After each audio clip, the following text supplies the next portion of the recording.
Senang sekali bisa berjumpa kembali dalam ibadah kita pada sore ini.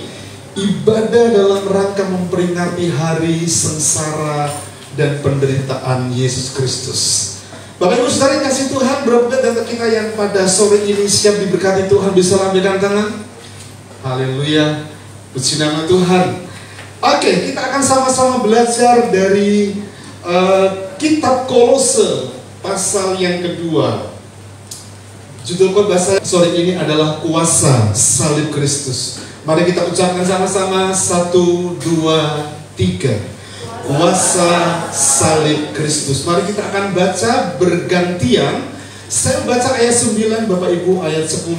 Kemudian kita akan selesaikan bersama-sama sampai dengan ayat yang ke-15. Are you ready? Ya, Anda siap? Aha, gitu ya. Bapak Ibu sekasih Tuhan, mari kita akan perhatikan ayat-ayat ini supaya kita boleh memahami apa yang menjadi maksud Tuhan, terutama saat kita memperingati hari sengsara wafat dari juru selamat kita Yesus Kristus. Karena di salib itu ada kuasa yang dahsyat. Di sekitar peristiwa salib itu ada kuasa yang ajaib yang akan menolong, memampukan kita supaya kita boleh menikmati akan anugerah Tuhan dilimpahkan dalam kehidupan kita. Demikian firman Tuhan ayat 9. Saya membaca ayat 9 lebih dahulu.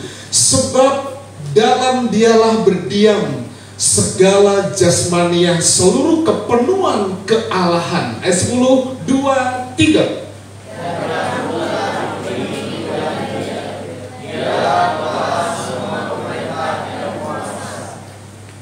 Dalam dia kamu telah disunat, bukan dengan sunat yang dilakukan oleh manusia, tetapi dengan sunat Kristus yang terdiri dari penanggalan akan tubuh yang berdosa.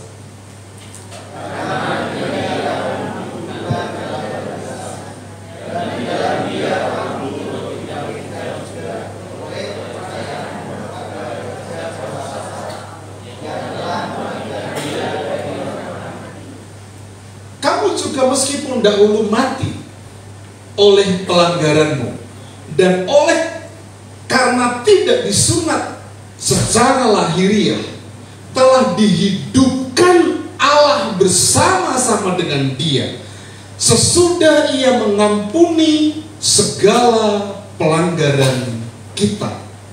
Ayat 14.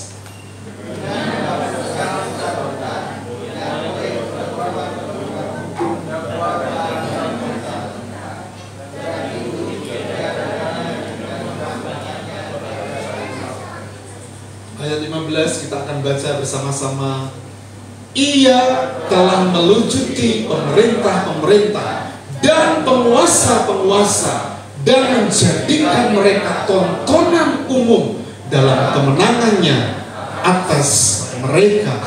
Amin. Puji nama Tuhan. Diberkatilah setiap kita yang selalu membaca dan merenungkan firman Tuhan dalam kehidupan kita. Bapak Ibu Saudara yang dikasihi oleh Tuhan, ada sebuah legenda. Legenda itu adalah cerita rakyat yang berhubungan dengan sejarah. Ada seorang dari Roma yang bernama Fidus. Dia datang ke rumah Pak Yusuf, papahnya Yesus, untuk belajar tentang ilmu perkayuan atau ilmu pertukangan. Ketika Fidus sampai di rumah, dia ketemu dengan seorang remaja yang menyapa dengan dia dengan ramah.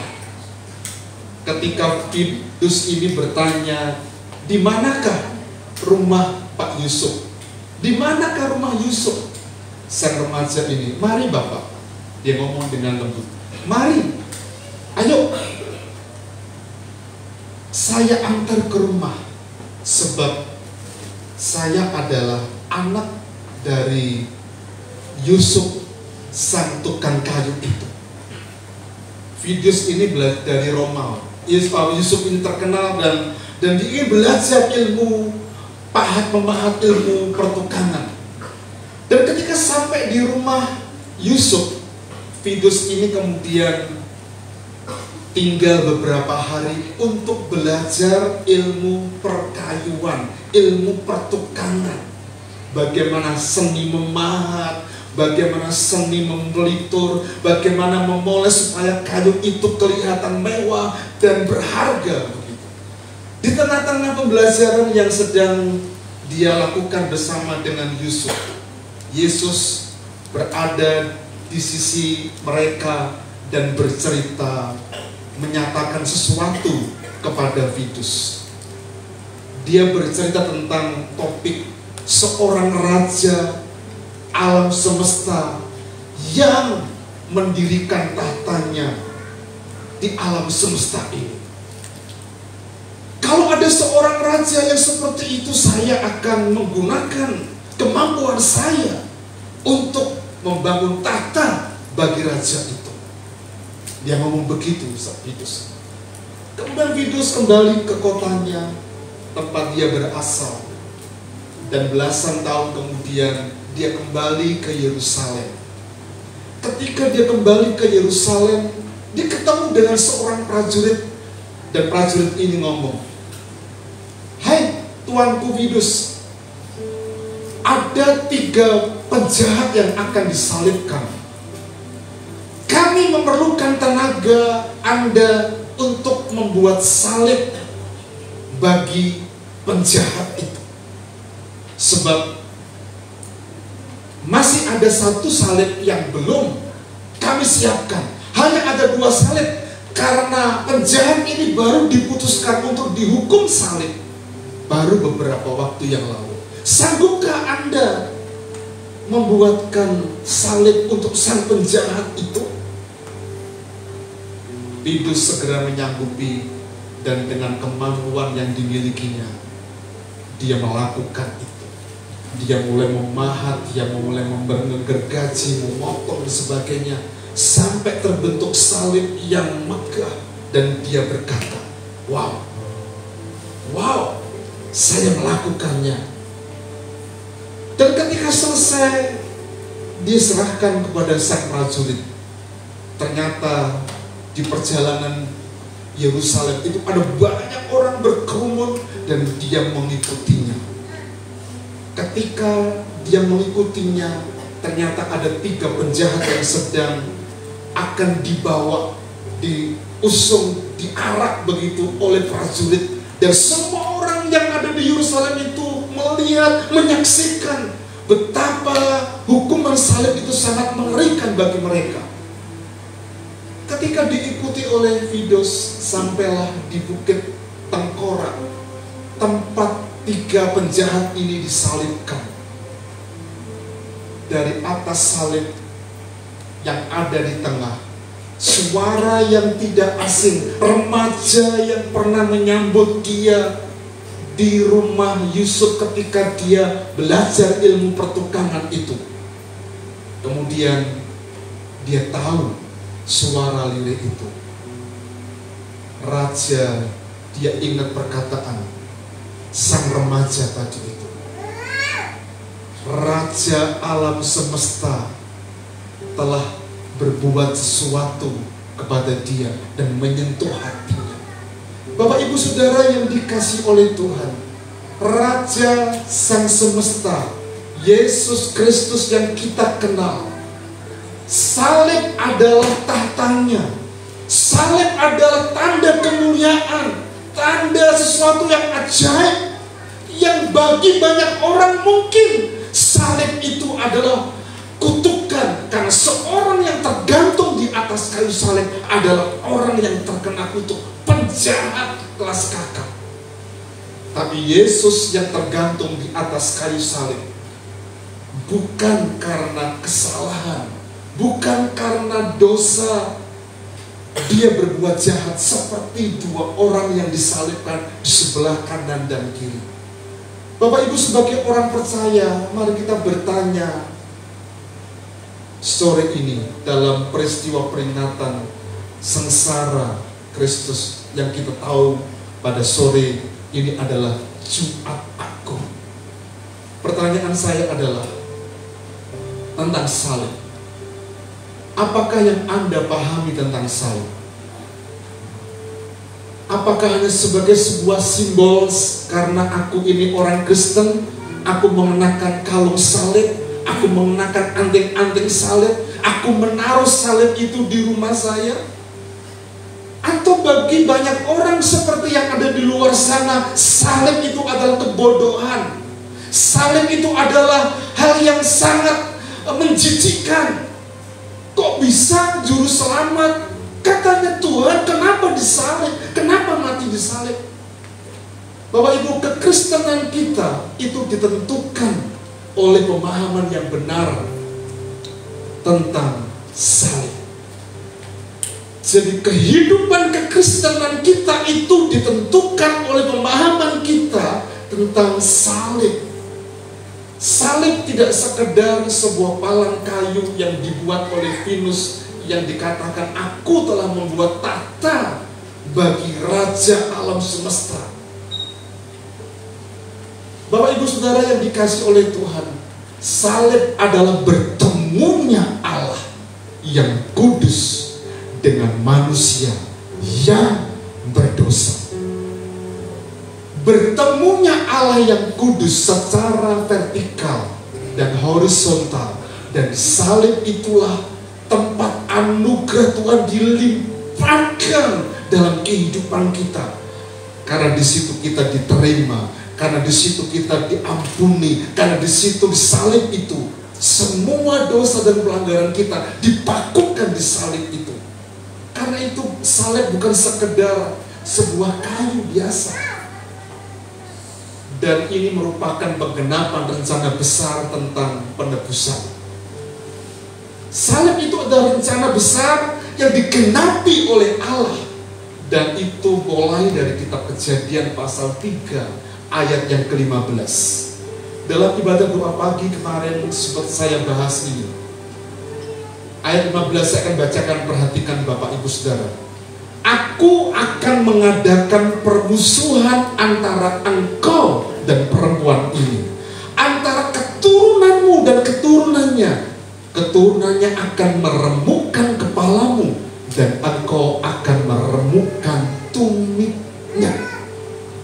Bapak Ibu Saudara yang dikasihi oleh Tuhan, kisah ini diawali dari sebuah kisah yang semua orang tahu, bagaimana Adam dan Hawa jatuh dalam dosa.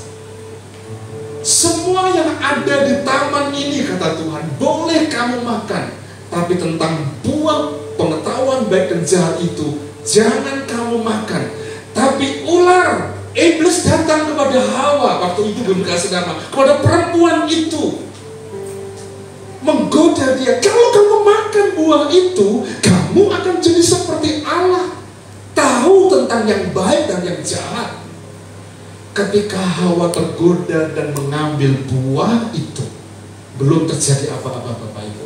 Belum terjadi hukuman, belum terjadi respon Allah. Padahal itu adalah perintah.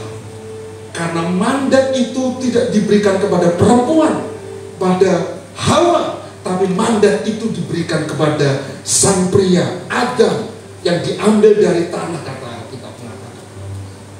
Dan ketika diambil, Hawa memberikan kepada Adam. Ketika Adam memakan buah itu, kemudian terjadi, Alkitab mengatakan mereka telanjang dan malu. Sebetulnya sebelum mereka makan buah itu, mereka juga telanjang, tapi tidak malu. Mengapa demikian? Ada tubuh kemuliaan yang dimiliki oleh mereka, sehingga mereka tidak malu. Ada tubuh kemuliaan itu. Tapi ketika mereka berdosa, tubuh kemuliaan itu lenyap, maka mereka malu. Dan ketika mereka malu, mereka bersembunyi. Mereka mengambil daun ara, menyematkan ke bagian kemaluannya, dan mereka bersembunyi. Pertanyaan saya, ketika Allah mengatakan, Adam, di mana kamu? Kira-kira Allah tahu nggak? Kenapa bertanya? Kok gak dikasih langsung, Adam, kenapa kamu sembunyi di sini? Dia tahu, Allah Maha tahu. Tapi kenapa dia tanya, Adam, kemana engkau? Alkitab hanya mencatat begitu. Tapi beberapa penafsir dan beberapa literatur mengatakan Tuhan ketika sedang mencari Adam itu, dia menangis, dia berduka. Dia berduka. Bapak ibu saudara yang dikasih oleh Tuhan. Kemudian singkat cerita, Allah itu mengorbankan binatang, menyembelih binatang. Itu tanda dimulainya pengorbanan. Sebab upah dosa adalah mati, maut, dan mati dibayar mati. Siapa yang mati? Yesus Kristus, Allah yang menjelma menjadi manusia. Yang menarik adalah kata Alkitab yang mengatakan engkau meremukkan tumitnya. Tumitnya dari kata aked bahasa Ibraninya. Itu berbicara tentang Yakub. Yakub itu kan sang tumit. Waktu dia lahir, dia memegang tumit siapa? Kakaknya. Kemudian kita tahu bahwa dari sejak dalam kandungan saja Yakub ini sudah penipu gitu. Dan dari Akeb ini keturunannya kemudian ada Yehuda, ada Yesus, ada Yusuf dan Yesus yang lahir, dan itu digenapi dalam peristiwa yang kita peringati malam ini. Bapak Ibu, salib tidak sekedar benda, melainkan sebuah peristiwa di mana Yesus Kristus melakukan karya penebusan dan keselamatan. Bagi siapa? Bagi setiap umat manusia. Kitab Kolose yang kita baca pada sore ini menjadi sebuah peringatan yang disampaikan oleh Paulus sebagai gembala, sebagai pendiri jemaat, sebagai perintis begitu. Dia menginginkan supaya dia memahami kalian itu sudah berada dalam Kristus. Kalau Alkitab mengatakan, Paulus itu mengatakan, kamu telah disunat bukan dengan sunat secara lahiriah, tapi sunat yang penanggalan atas dosa-dosamu, dan Kristus memakukan itu di atas kayu salib. Bapak ibu saudara yang dikasih oleh Tuhan, kalau bicara tentang kuasa salib, ada banyak peristiwa yang terjadi tentang keajaiban di peristiwa tentang salib itu. Jadi salib bukan sekedar simbol, salib bukan sekedar kayu, salib bukan sekedar benda, tapi di situ ada karya Tuhan yang dilakukan secara ajaib dalam kehidupan kita. Buat siapa? Engkau dan saya, orang yang harusnya disalibkan, orang yang harusnya binasa. Tapi di salib itu semua dosa, pelanggaran kita dipakukan di situ, dimatikan di situ. Bapak Ibu, peristiwa salib, kalau kita membaca dalam peristiwa salib yang ditulis Injil Sinoptik, keempat Injil maksud saya, itu semua punya keajaiban. Sore ini saya menyampaikan 3 hal saja. Ada banyak ya. Sore ini saya menyampaikan 3 hal saja. Kuasa salib yang pertama, mari kita belajar dan pahami. Salib itu, kuasa salib itu, peristiwa salib itu di dalamnya menghancurkan kuasa iblis dan upah dosa. Mari perhatikan ayat-ayat ini. Ayat 14 dan 15 kita bandingkan Roma ayat 3, ayat 23 dan 1 Petrus pasal 2 ayat 24. Kita baca dan perhatikan baik-baik. Ayat 14, dengan menghapus surat hutang yang oleh ketentuan-ketentuan mendakwa dan mengancam kita, dan itu perhatikan ditiadakannya dengan memakukannya pada salib. Ia telah apa Bapak Ibu? Melucuti pemerintah-pemerintah, penguasa-penguasa, dan menjadikan mereka tontonan umum dan kemenangannya atas mereka. Pemerintah-pemerintah dan penguasa-penguasa di sini itu bukan pemerintah-pemerintah penguasa secara harafiah yang kita tahu ada gubernur, ada presiden dan sebagainya, bukan. Tapi kalau kita bandingkan dalam kitab Efesus pasal 6 ayat yang ke-12, Ini adalah bicara tentang kuasa kegelapan. Tuhan yang mati di atas kayu salib, Yesus yang mati di atas kayu salib itu melucuti itu membongkar, melucuti itu merampas, menanggalkan. Ketika dia mati di atas kayu salib, semua yang dipakukan di situ yang memang dulu dikuasai oleh iblis itu dirampas, itu ditanggalkan oleh karena kuasa salib yang menghancurkan kuasa iblis. Bapak Ibu Saudara yang dikasihi oleh Tuhan, di atas kayu salib Yesus merampas manusia dari cengkeraman iblis.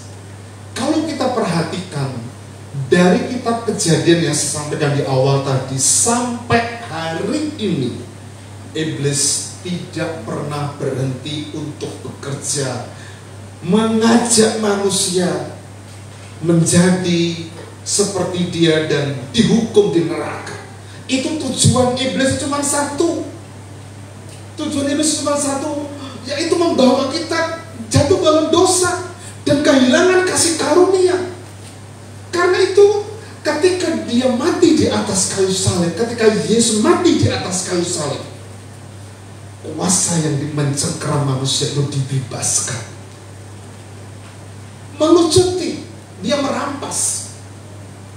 Kata melucuti ini bicara tentang betul-betul kuasa iblis itu ketika Yesus mengatakan sudah selesai. Artinya dia mengatakan dengan sebuah kemenangan, dan sudah selesai itu sudah teriakan kemenangan, bahwa di situ dia menyelesaikan karyanya, menebus dosa manusia, melucuti kuasa iblis, merampas manusia dari kuasa iblis. Bahkan di dalamnya ada upah dosa yang harusnya maut itu disampaikan. Bapak Ibu Saudara yang dikasihi oleh Tuhan, Yesus sebagai korban, dia mati di atas kayu salib untuk merampas dan menanggalkan manusia dari kuasa dosa. Upah dosa adalah maut.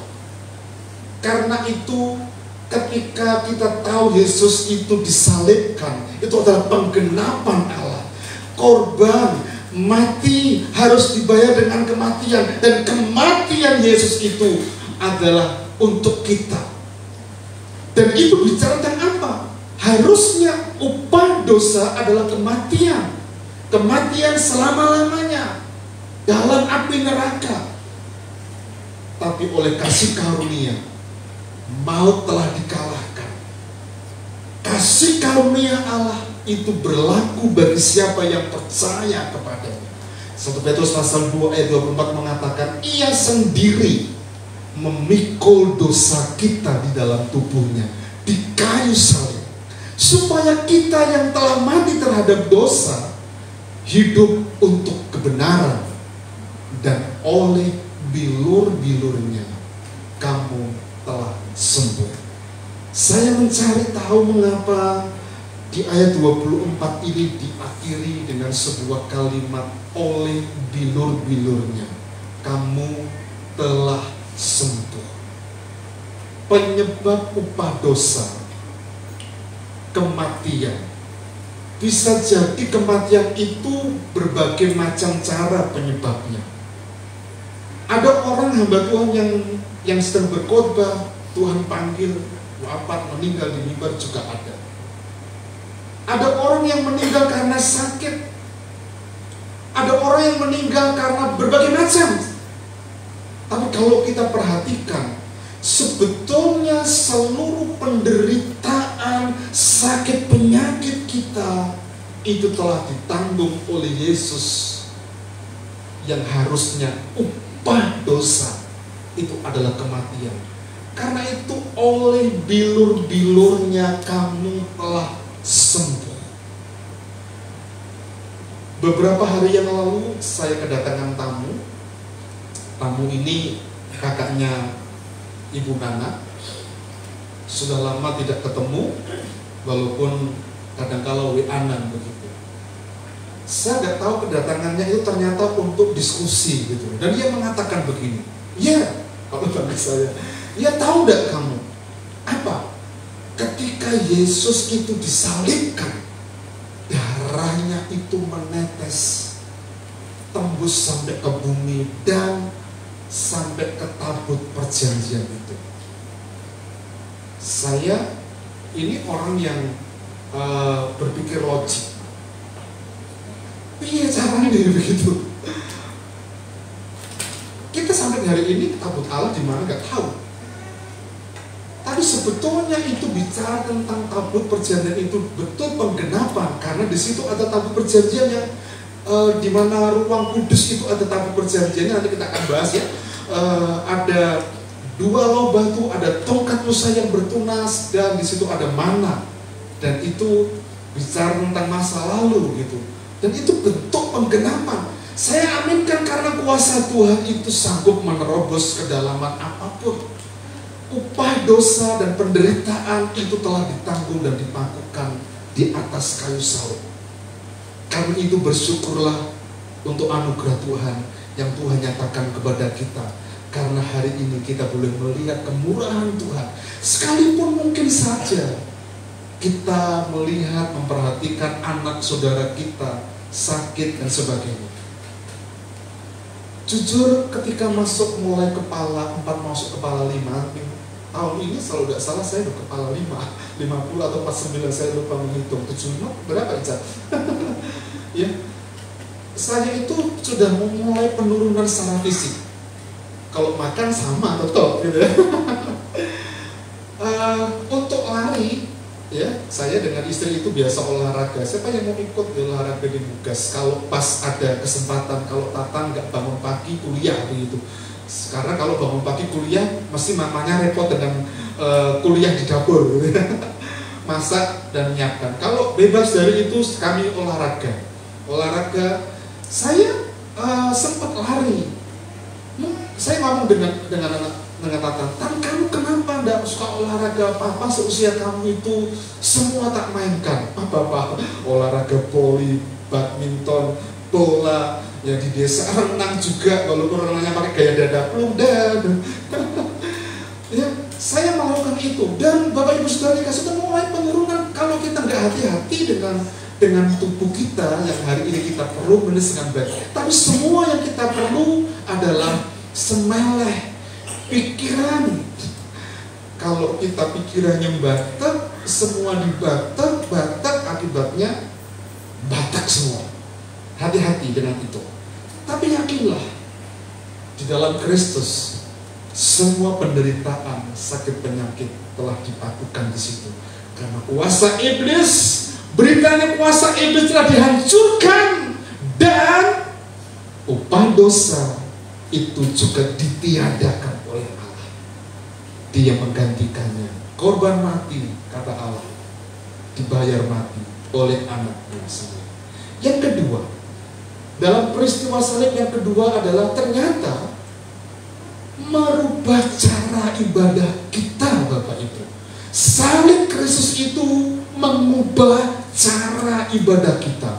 Kita baca ya, Lukas pasal 23 ayat 44 sampai dengan ayat 45. Demikian firman Tuhan.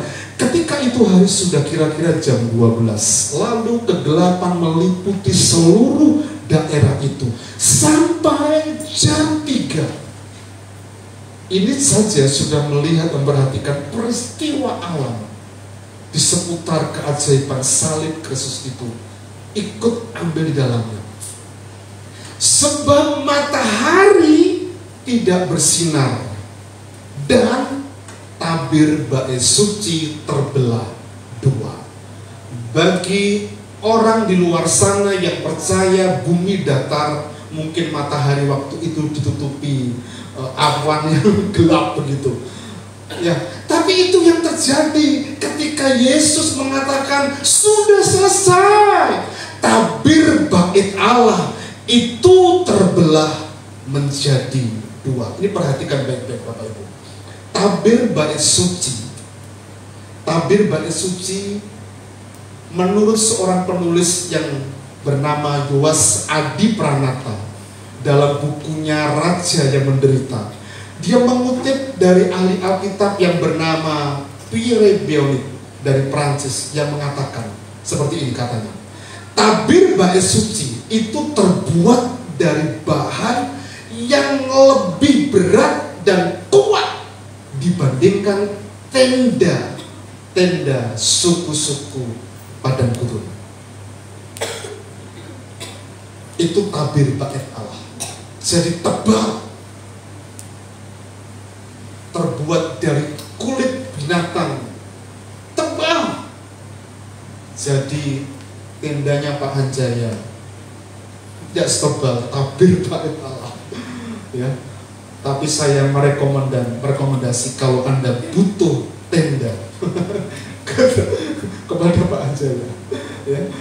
Tabir bait suci itu tebal menurut seorang yang bernama Pierre Bionic dari Prancis. Yang kedua, ternyata tabir bait suci itu ada dua bagian.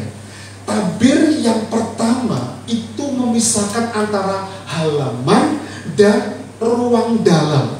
Dan kedua adalah tabir yang memisahkan ruang kudus dan maha kudus. Mari kita perhatikan Bapak Ibu, ya. Mari kita perhatikan, karena kalau kita tidak perhatikan, kita akan kehilangan maksud apa yang saya maksudkan dari pemberitaan sore ini. Kita lihat lebih dahulu sebelum masuk dalam dua tabir yang saya maksud ini. Fungsi tabir itu adalah ini, untuk menghalangi dan memisahkan atau membagi. Itu fungsi tabir. Dan ternyata tabir pertama itu adalah untuk menghalangi orang non-Israel yang beribadah. Tabir bait suci itu selain pelataran ada halaman, tapi juga ada ruang dalam. Nah, ruang dalam itulah orang Israel, orang Yahudi beribadah, sementara orang non-Yahudi, orang non-Israel itu berada di halaman dan dihalangi oleh tabir. Itu yang pertama. Yang kedua, tabir yang kedua itu menghalangi orang Israel yang ada di ruang dalam, yang disebut dengan ruang kudus, dengan ruang maha kudus, yang memang itu hanya setahun sekali oleh imam besar yang melakukannya. Dan di ruang maha kudus itu ada tabut perjanjian. Tabut perjanjian itu ada 2 loh batu, 1 tongkat Musa, dan mana sorgawi dalam perjanjian lama. Nah, itu pahamnya Bapak Ibu. Jadi tabir kedua itu menghalangi orang Israel untuk masuk ke ruang maha kudus. Dan dalam ibadah perjanjian lama, tabir pertama itu memisahkan orang Israel dan orang non-Israel, atau orang Israel dan orang kafir. Jadi kalau kita beribadah, kita tuh dianggap kafir di bait Allah mereka. Itu perjanjian lama. Dan di dalam perjanjian lama juga tabir kedua itu misalkan imam besar yang berada di ruang maha kudus setahun sekali dengan kaum awan yang ada di ruang dalam, ruang maha kudus itu orang Israel. Sementara ruang maha kudus orang imam besar itu saja diundi kelayakannya. Kalau ada dosa, dia pasti nggak layak. Maka orang imam besar itu ketika masuk ruang maha kudus, dia kemudian tidak masuk seenaknya sendiri, ada jadwalnya. Bahkan di kakinya itu ada rantai, karena ketika kedapatan berbuat dosa, imam besar ini mati, orang itu gak serta-merta gotong masuk ruang maha kudus, gak boleh, semuanya akan mati. Tapi ditarik dari luar tadi kalau kedapatan berdosa. Tapi Bapak Ibu, yang menarik adalah tabir bait suci yang pertama itu juga terbelah, dan tabir bait suci yang kedua itu juga terbelah. Artinya apa? Tidak ada batas antara orang Israel dan orang non-Israel. Tidak ada batas imam besar dan orang awam. Semua orang di hadapan Tuhan sama. Sama semua orang di hadapan Tuhan. Tabir bait Allah itu terbelah dari atas ke bawah. Jadi semua orang yang ada di halaman, di ruang dalam, itu bisa melihat ruang maha kudus, tempat kehadiran Allah. Itu merubah konsep ibadah kita. Ketika apa? Ketika peristiwa salib itu terjadi. Cara ibadah kita sudah tidak ada lagi pembatas. Batasan orang Chinese dengan orang Jawa, batasan orang Israel dan non-Israel, tidak ada. Tidak ada kulit hitam dan kulit putih, tidak ada orang sipit dan mata belolok, tidak ada. Semuanya orang sama di hadapan Tuhan. Termasuk kadangkala kita pun masih membatasi. Kita kumpul ya dengan orang berpendidikan, dengan orang yang kaya. Kita nggak bisa bergaul dengan mereka yang secara ekonomi low begitu, rendah begitu. Di dalam Kristus semuanya sama. Dan itu tabir bait Allah yang pertama itu bicara tentang bahwa hidup kekristenan itu bicara tentang hubungan. Pertanyaannya, masih adakah tabir pemisah, penghalang atau pembagi dalam kehidupan kita yang kita buat walaupun gak kita sampaikan kepada orang? Di bisnis kita, kalau kita hanya menjual kepada orang tertentu, itu pemisah. Tapi mungkin itu nggak terjadi, karena kalau kita hanya orang tertentu, mana mungkin kita akan dapat uang, gitu kan? Tapi kita jual kepada banyak orang supaya kita dapat uang. Dan Bapak Ibu, bagi kita tidak ada pemisah, tidak ada orang penting dan orang yang tidak penting, tidak ada gembala jemaat dan orang awam, semuanya sama. Apalagi di RBC, mari kita belajar untuk sama. Next time saya itu akan ajak teman-teman untuk berada di mimbar dan khotbah, belajar yang sudah belajar homiletik terutama. Saya rindu mengajak belajar, dan kita nanti akan diberkati oleh kemampuan-kemampuan yang sebetulnya tersembunyi di dalamnya. Karena itu saya menangkap itu sebagai sebuah kesempatan untuk kita bisa bertumbuh bersama-sama, karena memang tidak ada perbedaan. Bukan karena saya dipanggil untuk melayani secara full-time, tidak. Tapi Anda dan saya itu sama di hadapan Tuhan, karena tidak ada pemisah. Dan bait suci yang berikutnya adalah terbelah, itu adalah bait yang kedua. Dan semua orang tanpa terkecuali, ini pemisahan antara ruang maha kudus tadi, ruang kudus dan ruang maha kudus. Jadi bicara tentang ini, tanpa terkecuali semua orang yang percaya kepadanya itu dapat akses langsung kehadirat Allah tanpa melalui perantara. Sebab kita adalah imamat yang rajani. Kalau kita imamat yang rajani, kita itu bisa berdoa seperti hamba Tuhan. Saya sebetulnya senang kalau Anda bisa seperti itu. Kalau saya juga senang kalau Pak Yara doakan, it's okay, tidak persoalan. Tapi lebih senang kalau saya punya kuasa seperti yang dikatakan diurapi oleh untuk memimpin. Saya doakan. Itu sebetulnya kita punya kuasa yang sama. Dan sebetulnya kehadiran Tuhan, orang itu mengubah konsep ibadah kita, konsep ibadah perjanjian lama dan perjanjian baru, peristiwa salib itu, karena semua orang itu dapat melihat hadirat Allah, baik yang ada di halaman, yang di ruang dalam, sampai ke pelataran yang tidak dianggap sekalipun bisa melihat kehadiran Allah. Karena memang Allah itu tidak terkotak di dalam kuil-kuil yang dibuat oleh manusia. Bukan berarti gereja, bait Allah itu tidak penting. Kita terus berdoa supaya gereja kita cepat jadi, gitu ya. Cepat jadi, dan kita berdoa supaya paling tidak bulan Mei kita rencanakan, tapi ternyata belum tahu. Karena kemarin sempat ditelepon ada dari, kan kita mendapatkan hibah dari pemerintah, Pak, saya ditelepon, kayaknya pengucuran hibahnya rodok mundur, Pak. Kenapa, Bu? Karena bendahara Kesranya meninggal. Bendahara Kesra, Kesejahteraan Rakyat, meninggal.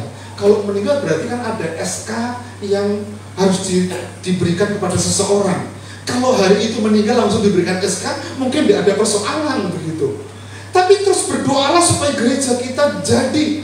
Karena di situ kita akan bersama-sama muping, bersama-sama menghadirkan kerajaan lewat potensi-potensi kita di kesempatan-kesempatan yang akan datang.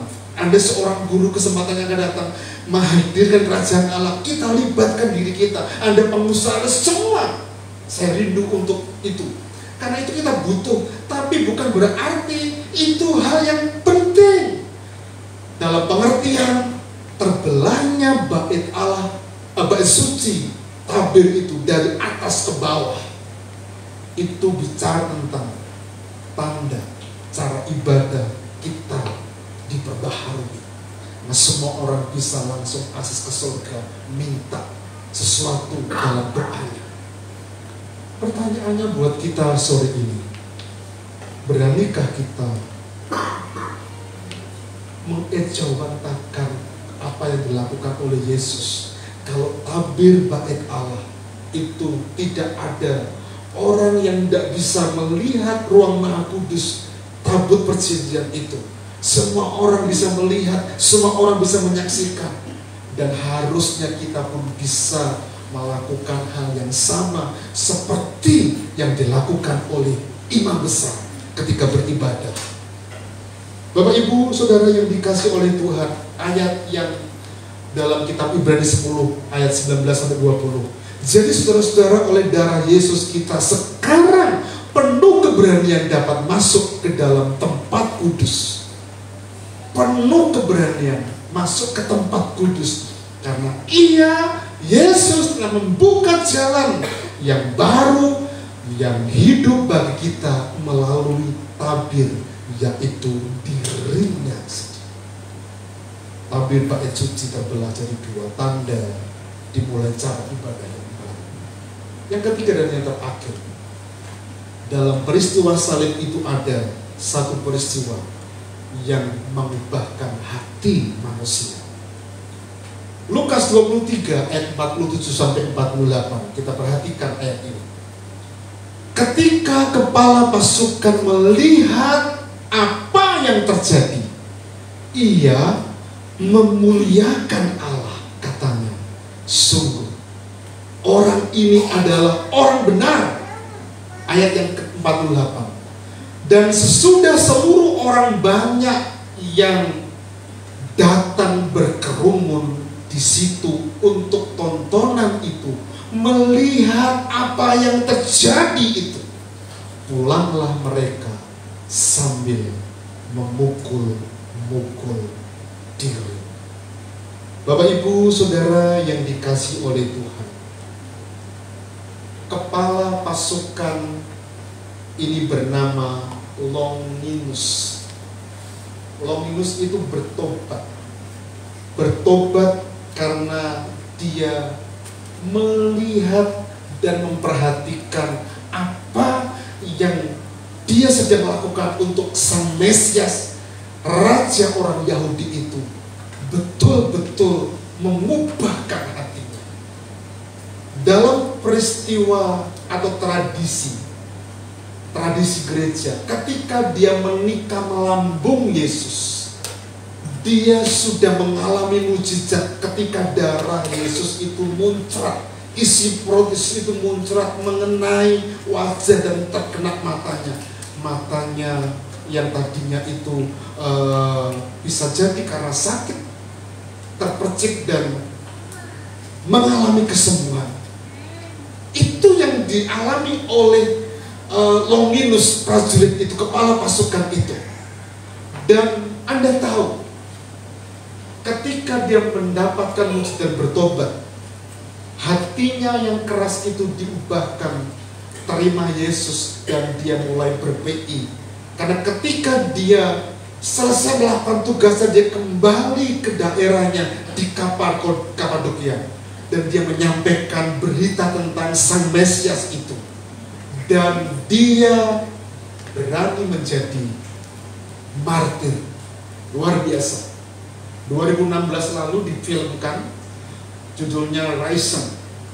Anda perhatikan, Anda klik di YouTube atau apa gitu, pasti Anda akan tahu film itu. Ketika Anda menyaksikan itu, Anda akan diingatkan dalam peristiwa ini, pertobatan Longinus sang prajurit itu. Perhatikan hati kepala pasukan. Kepala pasukan ini dari awal itu menyesal, mengolok-olok, meludahi, memahkotai Yesus, sampai menggiring Yesus itu di jalan Orla Via Dolorosa. Dia sampai dikabari dia ada di situ. Yesus kok nggak berani mati, ya ditusuk lambungnya. Dia yang melakukan itu. Dia tahu bahwa semua yang terjadi karena peristiwa gelapnya matahari, peristiwa selama 3 jam tadi itu juga diawali dengan gempa bumi. Matahari gak bersinar, dia tahu itu. Kalau bukan Allah, tidak ada orang yang dapat melakukannya. Karena itu Bapak Ibu Saudara yang dikasih oleh Tuhan, ketika dia melihat apa yang terjadi kepala pasukan ini, dia memuliakan Allah.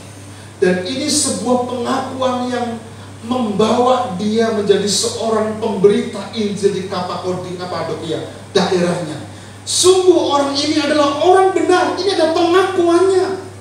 Bapak Ibu Saudara yang dikasih Tuhan, pengakuan kita terhadap Kristus sebetulnya menentukan apakah kita betul-betul dijamah, hati kita dijamah oleh Tuhan.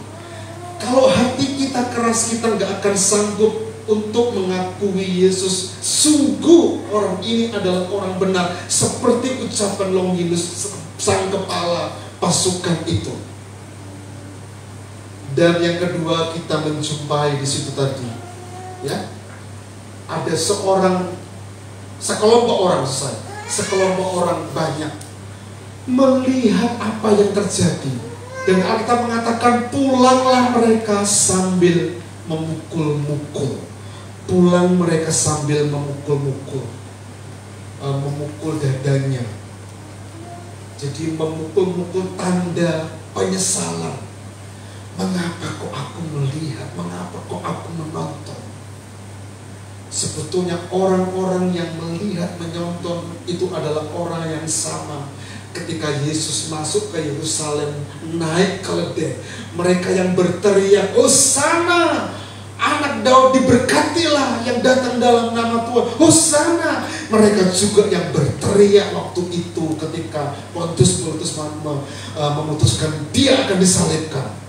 Salibkan dia, salibkan dia. Dia juga berteriak. Maka ketika melihat semua yang terjadi, pengakuan dari seorang kepala pasukan tadi, sungguh dia ini adalah orang benar. Ini juga mengubah hati orang banyak itu. Jadi salib bukan hanya mengubah sang aktor pembuat sengsara Yesus, tapi juga orang yang melihat, menyaksikan, yang dulu berteriak, Hosana bagi anak Daud, diberkatilah yang datang dalam nama Tuhan. Dia menyesal, mereka menyesal. Bapak Ibu Saudara yang dikasih oleh Tuhan, tanda penyesalan itu bicara tentang pertobatan. Orang banyak itu mengeluh-elukan seperti yang sampaikan tadi Yesus, dan berteriak salibkan dia. Bapak Ibu Saudara yang dikasih oleh Tuhan, ada sebuah peristiwa yang mengapa kepala penjara ini menjadi martir. Dia menyampaikan berita itu kepada orang yang sedang membawa anaknya ke tempat seorang dokter, tabib, untuk meminta kesembuhan. Tapi orang itu nggak mendapatkan pertolongan. Tapi ternyata di situ ada rame-rame, ada tindakan brutal karena ada orang-orang yang mengejar orang yang bernama Longinus tadi itu. Kepalanya dipenggal. Dan ketika kepala dipenggal itu, ternyata itu menyentuh, terkena dari bagian tubuh anak yang sakit itu. Dan seketika itu juga sembuh. Ini bukan peristiwa yang sebetulnya biasa. Dia menjadi martir, tapi dalam kemartirannya tadi itu ada kuasa. Kenapa? Dia telah diubahkan hati. Pertanyaannya buat kehidupan kita, Masihkah kita memiliki hati yang keras sementara kita terima anugerah yang luar biasa? Hidup kita diterima apa adanya, dosa kita dipakukan di situ. Masihkah kita memiliki hati yang keras untuk kita menolak kebenaran, menolak nasihat, menolak pengajaran yang kadangkala Tuhan izinkan kita alami? Bapak Ibu, sakit, penderitaan, kemudian rugi dan sebagainya itu bukan karena keadaan dan kondisi. Seringkali itu kita perlu perhatikan apa ya maksud Tuhan di balik itu semua. Karena memang ketika ada persoalan, ada masalah, kita sebetulnya perlu merefleksi, perlu mengevaluasi apa ya, kenapa? Bertanyalah. Mungkin itu adalah hati yang keras yang sebetulnya sudah terakumulasi. Ada pembelajaran yang kita dapatkan. Harusnya kita berhenti dan mengatakan seperti yang Tuhan katakan, biarlah hati kita dilembutkan oleh salib Kristus, karena dosa dan pelanggaran kita dilakukan di sini. Sebagai kesimpulannya, salib bukan sekedar sebuah benda, tetapi sebuah peristiwa yang membuktikan penggenapan janji Allah, yaitu penebusan melalui Tuhan Yesus Kristus. Salib Kristus berkuasa menghancurkan iblis dan manusia. Salib Kristus berkuasa mengubah cara ibadah kita. Anda dimanapun berada dapat akses langsung ke surga, jumpa, bertemu dengan Yesus. Dimanapun itu, di kamar mandi, di ruang tamu, di ruangan seperti ini, di mobil sementara kita setir mobil, kita dapat menyampaikan doa kita dan kita bisa langsung akses ke surga tanpa hambatan. Karena apa? Tabir bait Allah, bait suci terbelah ketika Yesus di atas salib, ketika disalibkan. Salib Kristus berkuasa mengubahkan hati manusia. Hati manusia yang jahat, yang brutal seperti Longinus sang kepala pasukan, sampai hati orang-orang yang awalnya memuliakan Yesus, sampai yang berteriak, salibkan dia, salibkan dia. Mari kita jaga hati kita, supaya kasih Tuhan dimampukan kehidupan kita, sehingga peristiwa salib sekali untuk selamanya menebus dosa kita, dan jangan pernah menyalibkan Yesus yang kedua oleh karena kita melanggar dosa.